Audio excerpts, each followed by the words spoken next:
স্বাগত সংবাদ সন্ধ্যায় আপনাদের সঙ্গে আছে আমি অনিমেষ কর এবং সাথে আছে আমি মাহমুদা মৌমিতা। জানিয়ে দিচ্ছি শিরোনামগুলো। দেশে করোনায় আরো 210 জনের মৃত্যু, নতুন রোগে 12,383, শনাক্তের হার 29.14।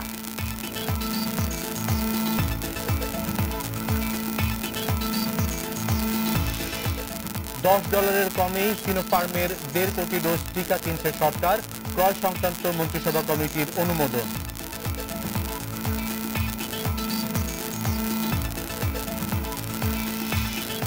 লকডাউন শিথিল হলেও জনসমাবেশ, বিয়ে, জন্মদিনের পার্টি করা যাবে না। রাজধানীতে 13 দিনে গ্রেফতার 8,540 জন।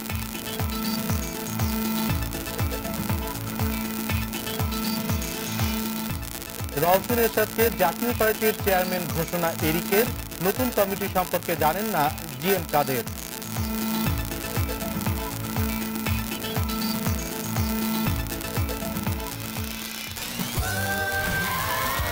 Saudi Extreme.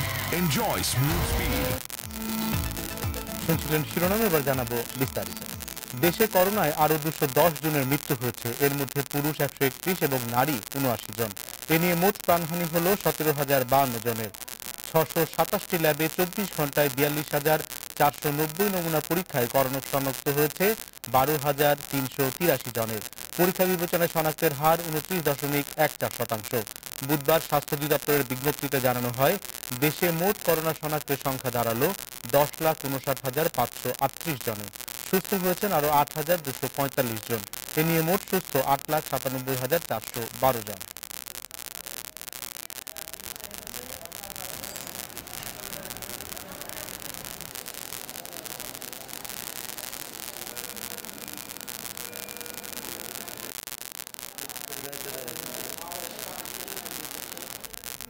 দেশে করোনায় মৃত্যু 17,000 ছাড়িয়েছে। একদিনে মারা গেছে আরো 210 জন, নতুন রোগে 12,383 জন। এর মধ্যে বিধিনিষেধ শিথিল করায় উদ্বিগ্ন স্বাস্থ্য বিশেষজ্ঞরা। আশঙ্কা করছেন ঈদের চলাচল এবং কোরবানির পশুর হাট থেকে বাড়তে পারে সংক্রমণ। করোনা সংক্রমণের 1.5 বছরে সবচেয়ে ভয়াবহ পরিস্থিতি দাঁড়িয়েছে এ মাসেই।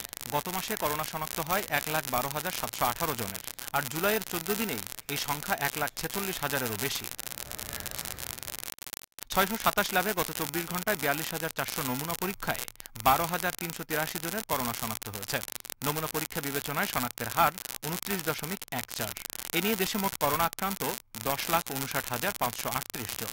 স্বাস্থ্য অধিদপ্তরের আশঙ্কা, লকডাউন শিথিলের মধ্যে স্বাস্থ্যবিধি না মানলে ঈদের পর পরিস্থিতি আরো ভয়াবহ হতে পারে। স্বাস্থ্য অধিদপ্তর এবং স্বাস্থ্য মন্ত্রণালয় আমরা এই বিধিনিষেধ শিথিল করার সাপেক্ষে আমাদের সংক্রমণ বৃদ্ধি হয়ে যাওয়ার সম্ভাবনা আছে বলে মনে করি। সেজন্য ব্যক্তিগত স্বাস্থ্যবিধি মেনে যদি সে জনপরিবহন অথবা বাজার হাট, আমাদের পশুর হাট এবং শপিং মলগুলো খোলা রাখা হয়, তাহলে সবচেয়ে ভালো হবে বলে আমাদের স্বাস্থ্য অধিদপ্তর কঠোরভাবে বারবার বলার চেষ্টা করছে। করোনায় প্রাণ হারিয়েছে আরো 210 জন, এর মধ্যে পুরুষ 131 ও নারী 79 জন। এ নিয়ে মোট প্রাণহানি 17,052 জন। সবচেয়ে বেশি মৃত্যু ঢাকা বিভাগে 69 এবং খুলনায় 46 জন। বিশেষজ্ঞদের পরামর্শ, জটিলতা দেখা দিলেই রোগীদের দ্রুত হাসপাতালে নেয়ার। কোভিড-19 রোগী মাঝে মাঝে সংক্রমণ ফুসফুসে এত ভয়ঙ্কর হতে পারে এবং বিভিন্ন অর্গানগুলোকে এমনভাবে ড্যামেজ করতে পারে, আপনি যত রকমই আইসিইউ চিকিৎসা করেন না কেন, রোগী কিন্তু খারাপ হয়ে যেতে পারে তারপরে এবং মৃত্যুবরণ করতে পারে। এটা সবাইকে আমাদেরকে মাথায় রাখতে হবে। আইসিইউ মানে জীবন রক্ষাকারী বিষয়, এতে ভাবার কোনো কারণ নেই। আমরা বেশি জোরদার দেওয়ার চেষ্টা করবো যদি রোগীরা তাড়াতাড়ি হাসপাতালে আসতে পারে। এদিকে একদিনে নতুন করোনা থেকে সুস্থ হয়েছেন আরো 8,245 জন। এ নিয়ে মোট সুস্থ 8,97,412 জন। Zahidul Bashar, Independent News, Dhaka.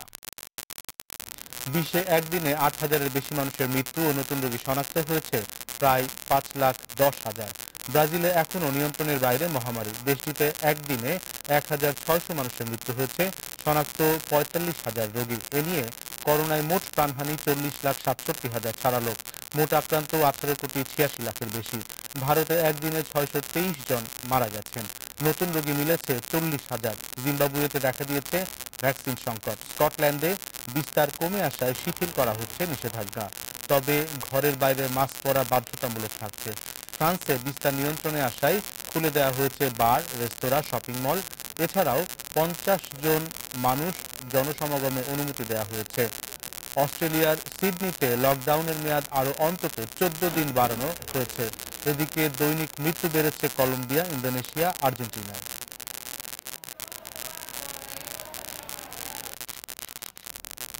আগের চুক্তির চেয়ে কম দামে চীন থেকে 1.5 কোটি ডোজ করোনা টিকা কিনবে সরকার। সিনোফার্ম ইন্টারন্যাশনাল এই টিকা সরবরাহ করবে। বুধবার ক্রয় সংক্রান্ত মন্ত্রিসভা কমিটির বৈঠকে এই বিষয়ে প্রস্তাবে অনুমোদন দেওয়া হয়েছে। সভা শেষে অনলাইন সংবাদ সম্মেলনে এসব তথ্য জানান অর্থমন্ত্রী আহমদ মোস্তফা কামাল। মন্ত্রী জানিয়েছেন, একই দাম এবং চুক্তির আওতায় প্রয়োজন হলে ভবিষ্যতে আরও টিকা কেনা হবে। তবে তথ্য গোপনীয়তার চুক্তি থাকায় ঠিক কত দরে এই টিকা কেনা হচ্ছে তা জানানো হয়নি। গেল মে মাসে মন্ত্রিপরিষদের অতিরিক্ত সচিব জানিয়েছেন, প্রতি ডোজ টিকা $10 কেনা হবে। তবে আজ সংবাদ সম্মেলনে এর চেয়ে কম দামে টিকা কেনা হবে বলে জানিয়েছেন অর্থমন্ত্রী। তবে কখন দেশে এই টিকা পৌঁছবে তা স্বাস্থ্য মন্ত্রণালয় বলতে পারবে। চীনের সঙ্গে চুক্তি হয়েছিল 1.5 কোটি ডোজ টিকার। এর মধ্যে 20 লাখ উপহার হিসেবে এসেছে, বাকি থাকছে 1 কোটি 30 লাখ। চীন পরে নতুন করে 20 লাখ টিকা দিতে রাজি হয়েছে।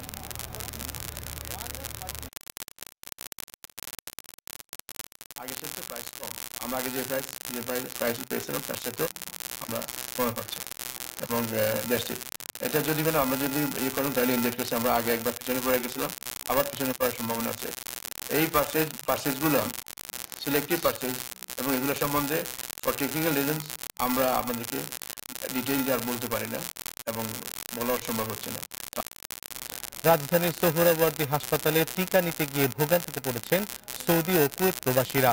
হাজারের বেশি মানুষকে টিকা দেওয়া হয় মাত্র 2টি বুথ থেকে। ফাইজারের টিকা না পেয়ে বিক্ষোভ করেন বিদেশগামীরা। কর্তৃপক্ষ বলছে, ফাইজারের মজুদ শেষ হওয়ায় এখন থেকে দেয়া হবে মডার্নার টিকা। তবে 1 ডোজ টিকা নিয়ে বিদেশে গিয়ে দ্বিতীয় ডোজ নেওয়া যাবে কিনা জানাতে পারেনি বিএমইটি। বুধবার দুপুর 1টা সোহরাওয়ার্দী হাসপাতালে টিকার জন্য সৌদি ও কুয়েতগামী কয়েকশো কর্মীর অপেক্ষা। বেশিরভাগই লাইনে দাঁড়িয়ে আছেন 4 থেকে 7 ঘন্টা। লকডাউনের নানা ভোগান্তি মাথায় নিয়ে সারা দেশ থেকে এসেছেন তারা। এক পর্যায়ে বিক্ষুব্ধ হয়ে ওঠেন কর্মীরা।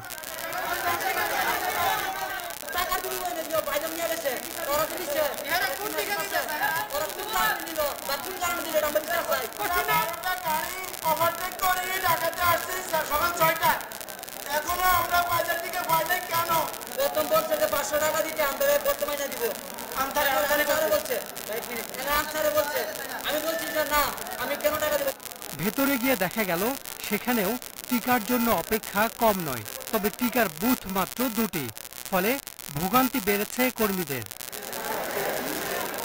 কিছুক্ষণ পরে ফাইজারের টিকার মজুদ শেষ হয় সোহরাওয়ার্দীতে। মডার্নার টিকা দিতে চাইলে তাতে অস্বীকৃতি জানান প্রবাসীরা। কিছুক্ষণ বন্ধ থাকার পর আবার শুরু হয় মডার্নার টিকা দেয়া। ফাইজার অনুমতি আছে ওই দেশে, এখন কি মডার্নার অনুমতি ওই দেশে আছে কিনা সেটার জন্য আমরা খুব চিন্তিত, কিংবা আমরা খুব টেনশনে আছি। এখন কি একটা নিয়ে আমরা কি ফ্লাইট করতে পারবো? আমি কুয়েতে যাবো, এখন বলছে ফাইজার নেওয়ার জন্য, মডার্নও বলছে। এখন মডার্ন কি একটা দিলে হবে না, দুটোটা দেওয়া লাগবে? এটা যদি জানাই দেয় তাহলে ভালো হয়েছে। অনেক কর্মীর ভিসার মেয়াদ শেষ পর্যায়ে হলেও এখনো পাননি SMS। আর সৌদি বা কুয়েতে গিয়ে তারা মডার্নার দ্বিতীয় ডোজ নিতে পারবেন কিনা তার সমাধান দিতে পারেনি কর্তৃপক্ষ। যেহেতু ফাইজারের টার্গেট শেষ, এখন থেকে আজকে থেকেই আমাদের মডার্নার টিকা শুরু করা। আমরা সেটাই তাদের বলতেছি যে মডার্না এবং ফাইজার একই কোয়ালিটি, একই দেশের তৈরি এবং সব জায়গায় অ্যাকসেপ্টেড। সৌদি ও কুয়েত প্রবাসীদের জন্য গেল সপ্তাহে রাজধানীর 7 হাসপাতালে শুরু হয় টিকাদান। Hasan Misbah, Independent News, Dhaka. সারা দেশে চলছে গণটিকা কার্যক্রম। সিটি কর্পোরেশন এলাকার টিকাদান কেন্দ্রগুলোতে আজ চলছে দ্বিতীয় দিনের কর্মসূচি। আর জেলা উপজেলা পর্যায়ে টিকা দেওয়া চলছে 3 দিন ধরে। সকাল থেকেই টিকা কেন্দ্রগুলোতে ছিল অসংখ্য মানুষের ভিড়। কর্মসূচির দ্বিতীয় দিনে চট্টগ্রামের সিটি কর্পোরেশন এলাকা সহ বিভিন্ন উপজেলা স্বাস্থ্য কমপ্লেক্স কেন্দ্রে দেয়া হচ্ছে করোনার টিকা। কেন্দ্রগুলোতে সকাল থেকেই ভিড় করেন আগ্রহীরা। টিকা দিলে চলমান সংক্রমণ কমে আসবে বলে মনে করছেন চিকিৎসকরা। 7টা বাজে আসছি, 9টা বাজে 9:30টায় দিয়ে ফেলছি, কোনো সমস্যা হয়নি। এখানে আমরা আসছি টিকা দেওয়ার জন্য, এবং যারা এখানে টেস্ট করবে কোভিড-19 লাইন একটা করে দিছে। এখন কি আমরা জানতে চাই কি করুন, এখন ছড়াচ্ছে না। আমাদের ভ্যাকসিন চলে আসছে, আমরা দেখছি যে গতবারে যারা ভ্যাকসিনেটেড ছিল তাদের মধ্যে সংক্রমণের হারটা কম। আমরা মানে খোলা চোখে যেটা দেখছি, এবং যদি সংক্রমণ হয়ও সেটা একটু সিরিয়াস হচ্ছে না। সিলেটের ওসমানী মেডিকেল কলেজ হাসপাতালের 5টি বুথ এবং পুলিশ লাইন্স হাসপাতালের 2টি বুথে চলছে টিকা কর্মসূচি। গণটিকা কার্যক্রম পুনরায় চালু হওয়ায় খুশি নগরবাসী। এ দফায় বগুড়ায় দেয়া হচ্ছে 52,800 সিনোফার্মার টিকা। মোহাম্মদ আলী হাসপাতাল সহ জেলার 14টি কেন্দ্রে চলছে এই কর্মসূচি। সকাল থেকে কুমিল্লার সিভিল সার্জন কার্যালয় ও মেডিকেল কলেজ কেন্দ্রে ভিড় করেন টিকা প্রত্যাশীরা। আর উপজেলাগুলোতে দেয়া হচ্ছে সিনোফার্মার টিকা। 95,000 টিকা আমরা 45,000 লোককে দিতে পারবো এবং এই টিকা প্রদানটা একটা কন্টিনিউয়াস কর্মসূচি। সরকার বিভিন্ন উৎসবে টিকা সংগ্রহ করছে এবং প্রতিনিয়ত টিকা আসছে। ফরিদপুরের 9 উপজেলায় 11টি কেন্দ্রে চলছে টিকা কার্যক্রম। জেলায় এ দফায় টিকা দেয়া হচ্ছে 29,600 ডোজ। করোনার সংক্রমণ বেড়ে যাওয়ায় চুয়াডাঙ্গার কেন্দ্রগুলোতে ভিড় করছেন আগ্রহীরা। এ পর্যায়ে দেশের সব সিটি কর্পোরেশন এলাকায় মডার্নার আর জেলা উপজেলা পর্যায়ে দেয়া হচ্ছে সিনোফার্মার টিকা। Shahnaz Parveen, independent news desk. 2 সপ্তাহের কঠোর লকডাউনের শেষ দিনে রাজধানীর বেশিরভাগ সড়কে গণপরিবহন বাদে বিভিন্ন ধরনের যানবাহনের চাপ বেড়ে যায়। বৃহস্পতিবার থেকে শিথিল হওয়ার খবরে অনেকে আজই স্বাভাবিক চলাফেরা শুরু করে। আইনশৃঙ্খলা বাহিনীর নজরদারি থাকলেও রাস্তায় গাড়ির চাপ বাড়ায় পরিস্থিতি নিয়ন্ত্রণে বেগ পেতে হয় তাদের। রাজধানীর গাবতলী বাস টার্মিনাল, গাজীপুর সাভারগামী শিল্প কারখানায় যেতে ব্যবহার করা হয় এই রুট। লকডাউনের মধ্যেও এই সড়কে দেখা গেছে স্বাভাবিক সময়ের মতো গাড়ির জট। লকডাউন শিথিলের আগের দিন সড়কে নানা অজুহাতে বের হন অনেকে। বেশিরভাগই চিকিৎসা সংক্রান্ত দোহাই দিচ্ছেন। অনেকে আবার অন্য পেশায় থাকলেও পরিচয় দিচ্ছেন সাংবাদিক হিসেবে। আমার স্যার হলো প্রেসের লোক, বাট আমি সিকিউরিটি সার্ভিস দিচ্ছি। এই লকডাউনের কারণে যাতায়াতের সমস্যা, স্যার আমাকে গাড়িটা দিয়ে পাঠাইছে যে সিকিউরিটিটা নামাই দিয়ে আসে। আমাদের অফিস চলছে, আমাদের তো ডায়মন্ড নিউজের কাজ করি আমরা, অনলাইন নিউজ চ্যানেল এটা। আমার চোখের যে প্রবলেম, আমি আর পাচ্ছি না, ইভেন আমার এই চশমা কাজ করতেছে না। আমি রেফারেন্স নিয়ে আসছি, আর আমি জানতাম না যে আপনার শিথিল করবে। একই অবস্থা রাজধানীর কল্যাণপুর, মিরপুর, উত্তরা সহ বিভিন্ন এলাকার সব জায়গাতেই বেড়েছে বিভিন্ন ধরনের যানবাহনের চাপ। বেড়েছে রিক্সা ও সিএনজি চলাচলও। চেকপোস্টগুলো বিধিনিষেধ বাস্তবায়নে তৎপর ছিল পুলিশ, তবে চাপ বেশি থাকায় হিমশিম খেতে হয় তাদের। গাড়ির চাপ গতকালকে থেকে একটু বেশি আমরা অনুভব করতেছি। তো কালকে থেকে তো আবার জানেন এটা ওপেন হবে, আমাদের কাজ আমরা চালিয়ে যাচ্ছি। একটু চাপ বেড়েছে গতকাল থেকে, এইটুকু বলা যাবে। এদিকে ভিড়ের কারণে সংক্রমণ বৃদ্ধির আশঙ্কা বিশেষজ্ঞদের। এই অবস্থায় টিকা নেওয়ার পরামর্শ তাদের। সবাইকে টিকা রেজিস্ট্রেশন করতে হবে, আমাদের স্বাস্থ্যবিধি মেনে চলা এবং টিকাদান কর্মসূচিতে অংশগ্রহণ করে টিকা নিয়ে আমাদেরকে এই সংক্রমণ থেকে উত্তরণ হতে হবে। লকডাউন শিথিলের প্রভাবে এরই মধ্যে পড়েছে পাড়া মহল্লার অলিগলিতে। এলাকার দোকানপাটও খোলা শুরু হয়েছে। রাজধানীর বাজারগুলোতেও রয়েছে স্বাভাবিক বেচাকেনা। আল আমিন হোসেন, ইন্ডিপেন্ডেন্ট নিউজ, ঢাকা। ঈদুল আজহা উপলক্ষে আজ মধ্যরাত থেকে লকডাউন শিথিল হলেও করোনা রোধে মাস্ক পরা এবং স্বাস্থ্যবিধি কঠোরভাবে মেনে চলার নির্দেশ দিয়েছে মন্ত্রিপরিষদ বিভাগ। দুপুরে এক বিজ্ঞপ্তিতে এই তথ্য জানিয়েছে তথ্য অধিদপ্তর। এতে করোনা প্রতিরোধে জনসমাবেশ, বিয়ে, জন্মদিনের পার্টি সহ সব ধরনের সামাজিক অনুষ্ঠান না করার নির্দেশনা দেওয়া হয়। এ সময় পর্যটন এবং বিনোদন কেন্দ্র, রিসোর্ট, কমিউনিটি সেন্টারে গমন এবং জনসমাবেশ হয় এমন অনুষ্ঠান করা যাবে না। আজ মধ্যরাত থেকে 23 জুলাই সকাল 6টা পর্যন্ত কঠোর লকডাউন শিথিল করে গতকাল প্রজ্ঞাপন জারি করে মন্ত্রিপরিষদ বিভাগ। তবে ঈদ শেষে 23 জুলাই সকাল 6টা থেকে 14 দিন সব অফিস, শিল্প কারখানা এবং গণপরিবহন বন্ধ রাখার নির্দেশনা দেওয়া হয়।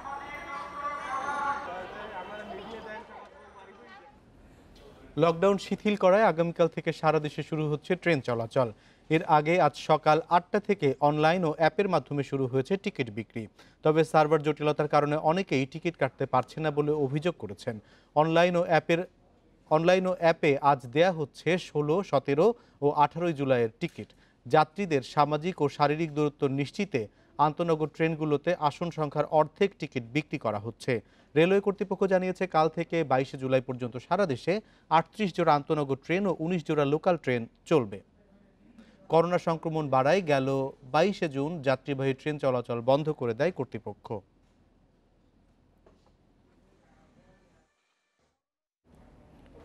এদিকে স্বাস্থ্যবিধি মেনে 15 জুলাই সকাল 6টা থেকে 22 জুলাই পর্যন্ত সারা দেশে লঞ্চ চলাচল সহ সব ধরনের নৌযান চলাচল করবে বলে জানিয়েছেন নৌপরিবহন প্রতিমন্ত্রী খালিদ মাহমুদ চৌধুরী।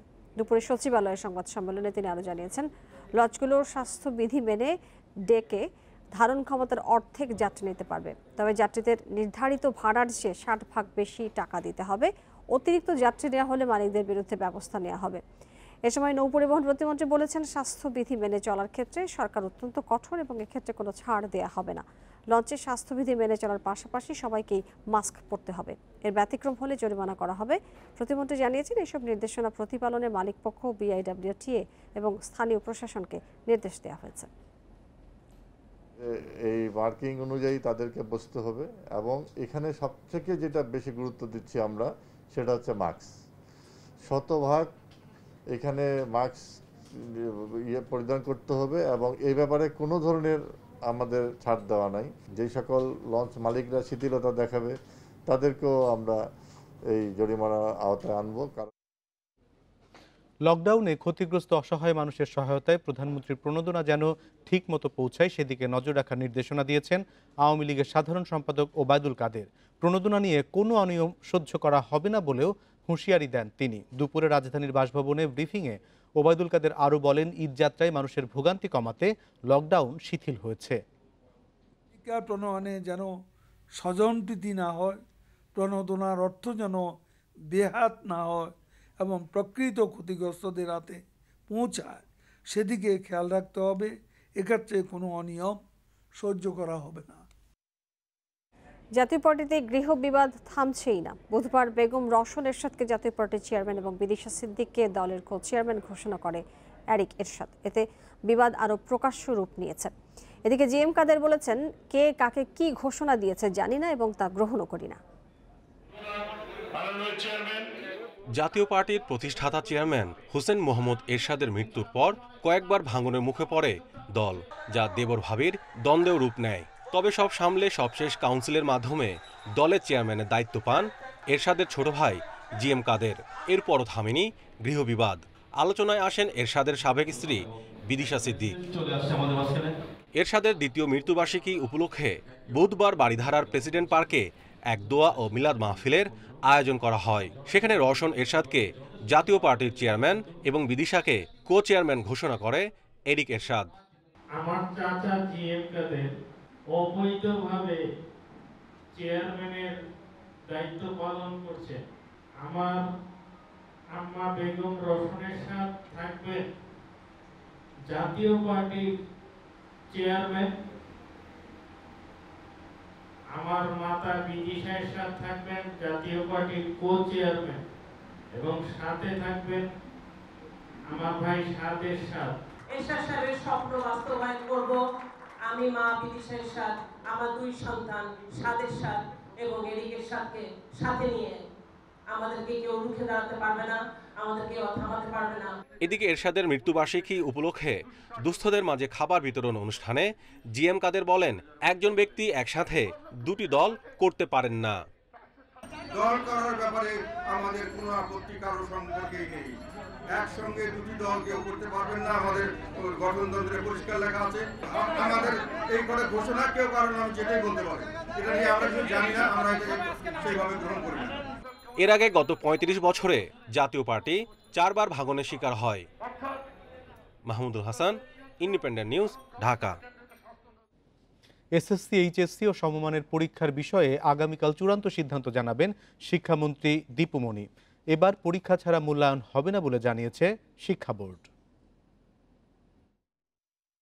করোনার কারণে 15 মাসের বেশি সময় ধরে বন্ধ রয়েছে শিক্ষা প্রতিষ্ঠান। তবে এসএসসি এবং এইচএসসি পরীক্ষা নেয়ার জন্য সংক্ষিপ্ত সিলেবাস করেছে মন্ত্রণালয়। মন্ত্রণালয়ের সিদ্ধান্ত অনুযায়ী স্কুল খোলার পর এসএসসির ক্লাস চলবে 60 দিন আর 84 দিন ক্লাস নিয়ে হবে এইচএসসি পরীক্ষা। কিভাবে পরীক্ষা নেওয়া হবে সেজন্য কমিটিও করে দেয় মন্ত্রণালয়। সেই কমিটির বেশ কিছু পর্যবেক্ষণের উপরেই সিদ্ধান্ত নেওয়া হয়েছে। আমরা কিন্তু সর্বোচ্চ চেষ্টা করব পরীক্ষা নেওয়ার। সেটা আপনারা জানেন যে আমরা সংক্ষিপ্ত সিলেবাস দিয়েছি এবং সংক্ষিপ্ত সিলেবাস অনুযায়ী পরীক্ষাটা হবে খুব ছোট আকারে। তারপর আমরা একটা পরীক্ষা নিতে চাচ্ছি। বৃহস্পতিবার এ বিষয়ে সংবাদ সম্মেলন করবেন শিক্ষামন্ত্রী দীপু মনি। সেখানেই পরীক্ষার সময়সূচি ও পরিকল্পনা জানানো হতে পারে। একই সাথে অ্যাসাইনমেন্টের মাধ্যমে মূল্যায়নের বিষয়টিও আসতে পারে। পরীক্ষা নেওয়ার জন্য সমগ্র বোর্ডগুলি, সব বোর্ডগুলি কিন্তু প্রস্তুতি নিয়ে রেখেছে। আমাদের প্রশ্নপত্র প্রণয়ন, ছাপানো, সমস্ত কাজে আপনারা জানেন যে এটা একটা দীর্ঘমেয়াদী প্রক্রিয়া, সেই কাজগুলি কিন্তু আমরা এগিয়ে রেখেছি। এবার এসএসসি ও সমমানের পরীক্ষার্থী প্রায় 20 লাখ, আর এইচএসসি ও সমমানের পরীক্ষার্থী আছে 14 লাখের মতো। Nure Alam, Independent News, Dhaka. Sezan juice কারখানায় অগ্নিকাণ্ডে এফবিসিসিআই সহ ব্যবসায়ী সংগঠনগুলোর ভূমিকায় ক্ষোভ জানিয়েছে হাইকোর্ট। দুর্ঘটনাস্থল পরিদর্শন দূরে থাক, কোনো শোক বার্তাও না দেয়ায় অসন্তোষ আদালতের। 4টি মানবাধিকার সংগঠনের রিটের শুনানিতে ক্ষোভ প্রকাশ করেন বিচারপতি এম ইনায়েতুর রহিম। নারায়ণগঞ্জের রূপগঞ্জে সেজান জুস কারখানায় 8 জুলাই আগুনে পুড়ে 52 শ্রমিকের মৃত্যু হয়, আহত হয় অর্ধশতাধিক। নিহত শ্রমিকদের পরিবারকে 1 কোটি টাকা করে ক্ষতিপূরণের দাবিতে শনিবার রিট করে 4টি মানবাধিকার সংগঠন। বুধবার গণমাধ্যমে ওই কারখানার শ্রমিকদের বেতন নিয়ে সংবাদ প্রকাশ হলে বিষয়টি আবারও আদালতের নজরে আনে মানবাধিকার সংগঠনগুলো। এর জেরে অগ্নিকাণ্ডের ঘটনায় ব্যবসায়ী সংগঠনগুলোর ভূমিকা নিয়ে ক্ষোভ জানায় আদালত। এত প্রাণহানির পরও সংগঠনের কোনো প্রতিনিধি ঘটনাস্থলে না যাওয়ায় উষ্মা প্রকাশ করে আদালত। বলছে সংগঠনগুলো ব্যস্ত কেবল নিজেদের ঋণ মওকুফ ও প্রণোদনা নিয়ে। তাদের কাছ থেকে যে রোল আশা করা হয়েছিল সেই ভূমিকা তারা কখনোই দেখতে পাচ্ছেন না। তিনি এই বিষয়ে একটু ক্ষোভ প্রকাশ করেন। একই সাথে সাথে তিনি বলেন যে তাদেরকে দেখা যায় শুধুমাত্র কিভাবে সরকারের কাছ থেকে বিভিন্ন সময় প্রণোদনা নেওয়া যায় সে ব্যাপারে তারা অত্যন্ত আগ্রহী থাকেন। ব্যাংকের ঋণের ব্যাপারে কিভাবে সেটাকে মওকুফ করা যায় সেই ব্যাপারে তারা খুবই অগ্রণী ভূমিকা পালন করেন, কিন্তু এরকম ক্ষেত্রে শ্রমিকদের ব্যাপারে তাদেরকে কখনোই কোনো পদক্ষেপ নিতে দেখা যায় না। শুনানিতে আদালত আরও বলে, পোশাক কারখানায় বিদেশিরা চাপ দিয়েছে বলে কিছুটা উন্নতি হয়েছে, কিন্তু কোনো কারখানায় কি সমস্যা রয়েছে সেদিকে তদারকির অভাব রয়েছে। যে সরকারি প্রতিষ্ঠানগুলো রয়েছে যারা এগুলো তদারকির ব্যাপারে তাদের ভূমিকাতেও প্রশ্ন তুলে বলেন যে তাদেরকে দেখা যায় যে তারা ওখানে গেলে বিভিন্ন সময় হয়তো কোনো কিছুর বিনিময়ে তারা কোনো ঠিক মতন পরিদর্শন না করেই দিয়ে দিচ্ছেন। তো এগুলোর ব্যাপারে তিনি ক্ষোভ প্রকাশ করেন। এছাড়া আহত শ্রমিকদের চিকিৎসায় অবহেলা হলে পদক্ষেপ নেওয়া হবে বলেও জানায় হাইকোর্ট। জান্নাতুল ফেরদাউস তানভি, ইন্ডিপেন্ডেন্ট নিউজ, ঢাকা। কোরবানির ঈদ উপলক্ষে আগামী শনিবার থেকে রাজধানীতে পশুর হাট বসার কথা থাকলেও কিছু এলাকায় এরই মধ্যে চলছে গরু ছাগল বেচাকেনা। এটি রাজধানীর হাজারীবাগ থেকে যোগ দিচ্ছেন সহকর্মী আদিলুর রহমান। আদিলুর, এরকম নির্দেশনা ছাড়াই অবৈধভাবে এখনই গরুর হাট বসেছে, কোন কোন জায়গায় গরুর হাট বসেছে এবং সিটি কর্পোরেশন আসলে কি করছে, কিভাবে বসছে এই হাটগুলো?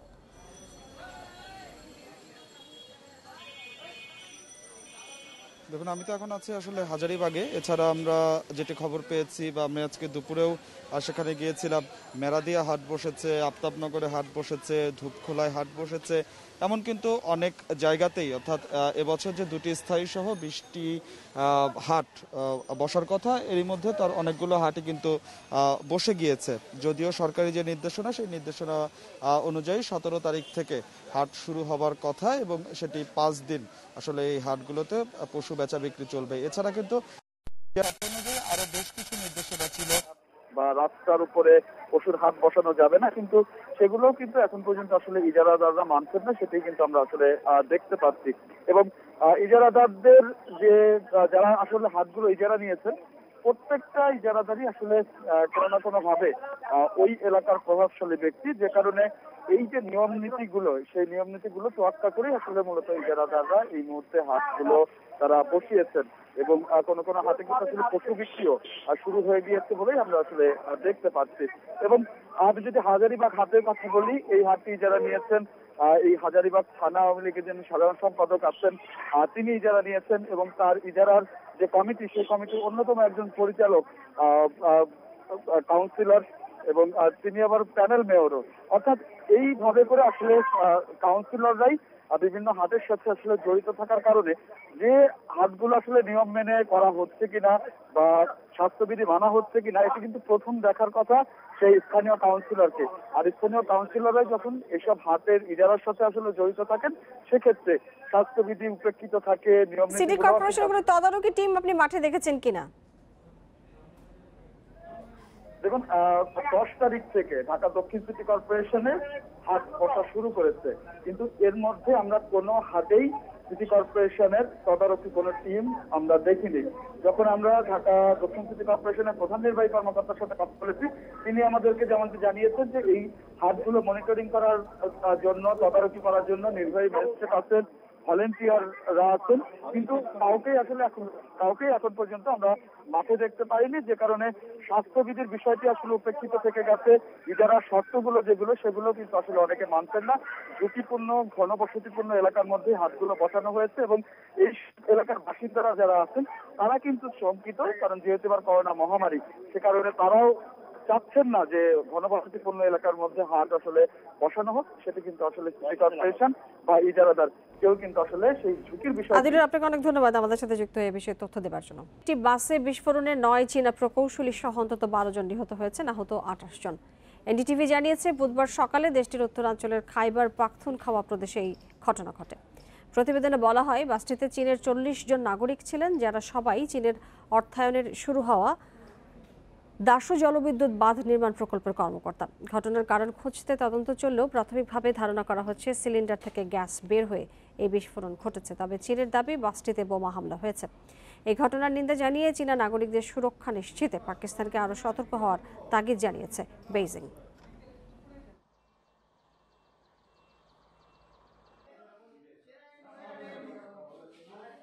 জিম্বাবুয়ের বিপক্ষে ওয়ানডে সিরিজ শুরুর আগে বড় ধাক্কা খেয়েছে বাংলাদেশ। দলের গুরুত্বপূর্ণ ব্যাটসম্যান মুশফিকুর রহিমকে ওয়ানডে ও টি-20 সিরিজে পাওয়া যাচ্ছে না। পারিবারিক কারণে আজই দেশে ফিরছেন তিনি। মুশির নাম প্রত্যাহারে অনিশ্চয়তা তার অস্ট্রেলিয়া সিরিজে অংশগ্রহণ নিয়ে। 24 ঘন্টাও হয়নি জিম্বাবুয়ে সফরে টি-20 না খেলার সিদ্ধান্ত বদলেছিলেন মুশফিকুর রহিম, কিন্তু দেশ থেকে আসা জরুরি বার্তায় পাল্টে গেছে দৃশ্যপট। মুশফিকের বাবা মা দুজনেই করোনা আক্রান্ত। তাদের শারীরিক অবস্থার অবনতি হওয়ায় জরুরি ভিত্তিতে দেশে ফেরার সিদ্ধান্ত নেন মিস্টার ডিপেন্ডেবল। এর আগে জিম্বাবুয়ে সফরে একমাত্র টেস্টের পর 3টি ওয়ানডে খেলেই দেশে ফেরার কথা ছিল মুশফিকের। ছুটি নিয়েছিলেন টি-20 সিরিজ থেকে। মূলত জৈব সুরক্ষা বলয় থেকে ফিরলে অস্ট্রেলিয়া সিরিজের আগে 14 দিনের কোয়ারেন্টিনে থাকতে হতো, যে কারণে টি-20 সিরিজে ফেরার সিদ্ধান্ত নেন। পারিবারিক কারণে মুশফিকের দেশে ফেরার সিদ্ধান্তে তাই আবারও অনিশ্চয়তা অস্ট্রেলিয়া সিরিজে তার অংশগ্রহণ নিয়ে। একমাত্র টেস্টে শুধু প্রথম ইনিংসে ব্যাট করেছিলেন মুশফিক। ব্যাটিংয়ের সময় আঙ্গুলে ব্যথাও পেয়েছিলেন। পরবর্তীতে চোট শঙ্কায় আর মাঠে নামেননি। এরপর দ্রুত সেরে ওঠায় সফরের বাকি সময়ে ফিট মুশির সেরাটা প্রত্যাশা ছিল ম্যানেজমেন্টের। এখন সেখানে বড় ধাক্কাই লাগলো। জহিরুল ইসলাম, ইন্ডিপেন্ডেন্ট নিউজ। এই ছিল সংবাদ সন্ধ্যায়। ইন্ডিপেন্ডেন্ট টেলিভিশনের সব খবরে তারা বিস্তারিত জানতে চোখ রাখুন ফেসবুক, ইউটিউব এবং টুইটারে। সাথে থাকার জন্য ধন্যবাদ।